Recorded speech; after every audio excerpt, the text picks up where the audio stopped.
ఇదైతే silly reason. జన సైనికుడు అంటే పవన్ కళ్యాణ్ గారికి గుండె చప్పుడు. ఇప్పటిదాకా పవన్ కళ్యాణ్ గారిని వ్యక్తిత్వం మీద విమర్శించడంనే ఏమి అని జన సైనికులు ఉత్త కారణంగా మీలాంటి వాళ్ళ మీద ఎందుకు దాడి చేస్తారు? చిన్న చిన్న ట్రిక్స్ తోటి, చిన్న చిన్న గేమ్స్ తోటి ఏదో జరిగిపోయింది, ఏదో చేసిరని చెప్పి మీరు మాట్లాడితే ఇక్కడ ఎవరు వినడానికి నమ్మడానికి సిద్ధంగా లేరు. అది గ్రహించాలి. ఎవరో పవన్ కళ్యాణ్ జిందాబాద్, లేకపోతే జై జనసేన, నేను పిఠాపురం ఎమ్మెల్యే గారి తాలూకా, లేదంటే నేను పుష్ప తగ్గేదిలే పుష్పరాజ్ అని చెప్పి అంటే అతను జన సైనికుడు అయిపోతాడా? లేదంటే పుష్పరాజ్ అని చెప్పి అంటే అల్లు అర్జున్కి అభిమాని అయిపోతాడా?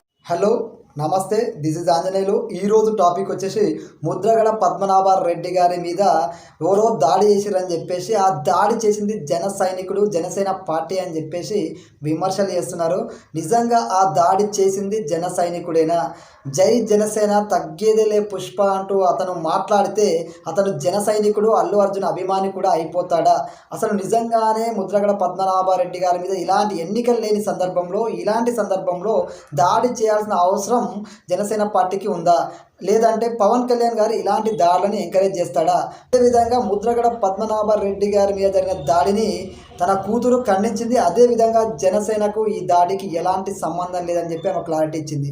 సో ముద్రగడ పద్మనాభ రెడ్డి గారి మీద జరిగిన దాడికి సంబంధించి అసలు ఎవరు చేసిరు, ఏంది కథ, అసలు పవన్ కళ్యాణ్ గారు ఇలాంటి వాటిని ఎంకరేజ్ చేస్తాడా అనేది కూడా ఈరోజు మనం మాట్లాడుకుందాము. టాపిక్లోకి వెళ్ళబోయే ముందు ఒక లైక్ ఇవ్వడం మర్చిపోకండి. వీడియో పూర్తి ఇవ్వండి, నచ్చితే సబ్స్క్రైబ్ చేసుకోండి. చలో టాపిక్లోకి వెళ్దాము. ఈరోజు టాపిక్ వచ్చేసి ముద్రగడ పద్మనాభ రెడ్డి గారి మీద ఎవరో డాక్టర్తో వచ్చి ఆయన కారు మీద, అతని ఇంటి మీద దాడి చేసిండు, ఫ్లెక్సీలు ఇంపేసిండు అని చెప్పేసి సోషల్ మీడియా వైసీపీకి సంబంధించిన వాళ్ళు విమర్శలు చేస్తారు. ఇది జనసేన ముద్రగడ పద్మనాభ రెడ్డి గారి మీద చేసింది, జన సైనికుడు ముద్రగడ పద్మనాభ రెడ్డి గారి మీద దాడి చేసిందని చెప్పేసి విమర్శలు అయితే చేస్తారు. అసలు పవన్ కళ్యాణ్ గారి వ్యక్తిత్వం ఎలాంటిది? ఎన్నికలకు ముందు ముద్రగడ పద్మనాభ రెడ్డి గారు చాలా దారుణంగా మాట్లాడిండు, పవన్ కళ్యాణ్ గారిని ఓడిస్తాని శపథం చేసిండు. అలాంటి సందర్భంలో ఏమి అని జన సైనికులు, ఇలాంటి సందర్భంలో అసలు వైసీపీకి 11 సీట్లు వచ్చినాయి, కూటమి భారీ విజయం సాధించింది, అభివృద్ధి దిశగా అడుగులేస్తున్నారు. ఇలాంటి సందర్భంలో అసలు ఎన్నికలు లేని సందర్భంలో ముద్రగడ పద్మనాభరెడ్డి గారి మీద జనసేన దాడి చేయిస్తుందా అనేది ప్రతి ఒక్కరూ ఆలోచన చేయాలి.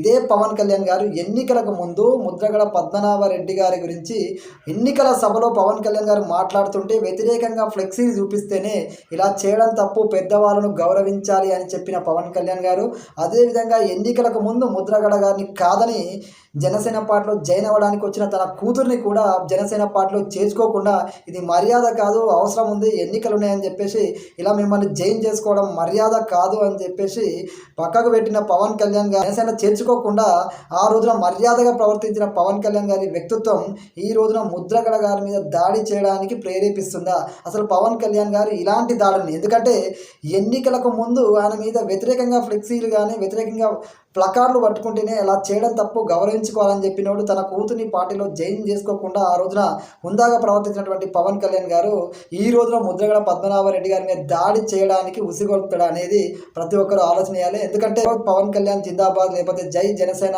నేను పిఠాపురం ఎమ్మెల్యే గారి తాలూకా, లేదంటే నేను పుష్ప తగ్గేదిలే పుష్పరాజ్ అని చెప్పి అంటే అతను జన సైనికుడు అయిపోతాడా? లేదంటే పుష్పరాజ్ అని చెప్పి అంటే అల్లు అర్జున్కి అభిమాని అయిపోతాడా? వాళ్ళు ఏమన్నా ఇలాంటి వాటిని చేయమని ఎంకరేజ్ చేస్తారా?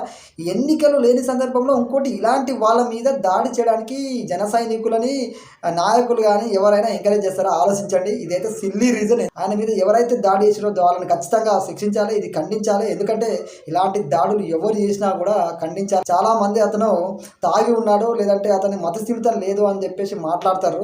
అది కూడా పోలీసులు నెగ్గు తెలుస్తారు. అది ఖచ్చితంగా ఎందుకు ఈ విధంగా చేసిండు, ముద్రగడ గారికి ఆ వ్యక్తికి మధ్య ఏముంది అనేది కూడా పోలీసులు వివరిస్తారు, ఖచ్చితంగా కనుక్కుంటారు. ఎందుకంటే అలా ఎవరు చేసినా తప్పే, ఇలాంటి వాటిని ఎవ్వరూ ఎంకరేజ్ చేయొద్దు. కానీ జనసేనకు ఆపాదిస్తూ పవన్ కళ్యాణ్ గారిని ఆపాదిస్తూ చేస్తే పవన్ కళ్యాణ్ గారి స్థాయి తగ్గుతుందా? ఆయన అభివృద్ధిలో ఇప్పటిదాకా దేశ స్వతంత్రం వచ్చిన కాంచి ఎవ్వరు వెళ్ళని ప్రాంతానికి చెప్పులు లేకుండా నడుచుకుంటూ వెళ్ళి పార్వతీపురంకి వెళ్ళి రోడ్లు వేపిస్తాడు, వాళ్ళకు అభివృద్ధి పనులు చేస్తాడు.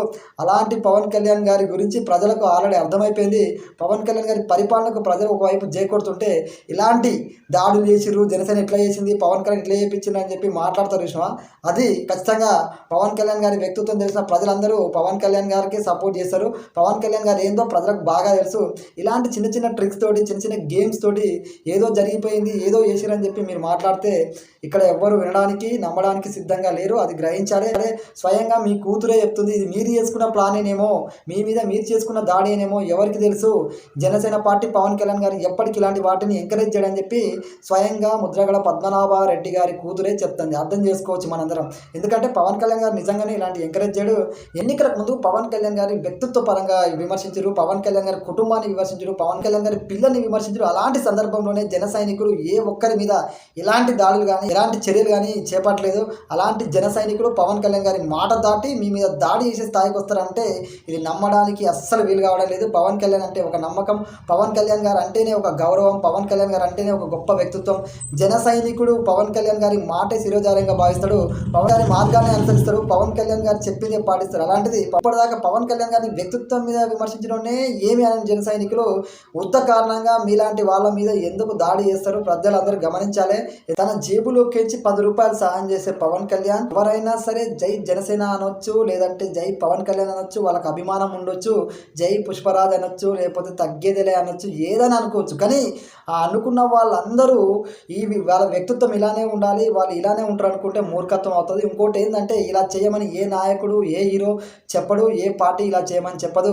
కానీ అతని అలా చేయడానికి కారణం ఏందనేది కూడా తెలియాలి. అదేవిధంగా అలా చేయడం అనేది ముమ్మాటికి తప్పే అవుతుంది.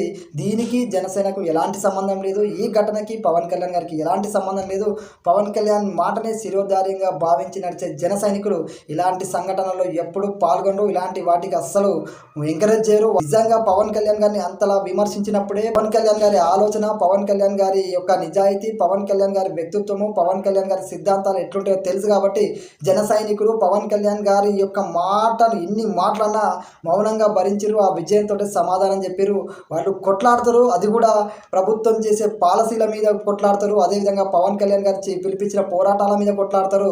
అంతేగాని 10 మందికి సహాయం చేయడంలో ముందుంటారు, కానీ ఇలాంటి ఘటన చేయడంలో ఎప్పుడూ ముందుండరు. జన సైనికుడు అంటే పవన్ కళ్యాణ్ గారికి గుండె చప్పుడు, అది గుర్తుపెట్టుకోవాలి. కానీ ఇలాంటి దాడులకి ఎప్పుడు జన సైనికులు ముందుండరు, పవన్ కళ్యాణ్ గారి మాట దాటిపోరు. అంతేగాని ఇది ఎవరు చేసినా అది తప్పే. ఈ ఘటన ఖచ్చితంగా పూర్తి వివరాలు బయటికి రావాలి, ఇంత అమౌంట్ ఇవ్వాలి, 50,000 ఇవ్వాలి అని చెప్పేసి మాట్లాడుతాడు. మరి అది కూడా తెలియాలి. ముద్రగడ పద్మనాభం గారి కూతురే చెప్తుంది, ఇది మీరు చేసుకున్న ప్లానే అవ్వచ్చేమో అని. అది కూడా డౌటే ఉంది. ఎందుకంటే ఎన్నికలు అయిపోయి ప్రశాంతంగా ఉన్న ఇలాంటి టైంలో మీ మీద దాడి చేయాల్సిన అవసరం జనసేనకు ముమ్మాటికి లేదు. ఇది ఖచ్చితంగా ఎవరు చేసినా తప్పే. ఈ ఘటన వెనుక ఎవరు బాధ్యులో వాళ్ళని శిక్షించాలి. అసలు ఏం జరిగిందనేది నిగ్గు తేల్చాలి. జనసేనకు దీనికి ఎలాంటి సంబంధం లేదు. పవన్ కళ్యాణ్ గారు ఇలాంటి వాటిని ఎంకరేజ్ చేయాలి, అది గుర్తుపెట్టుకోవాలని కోరుకుంటూ జై హింద్.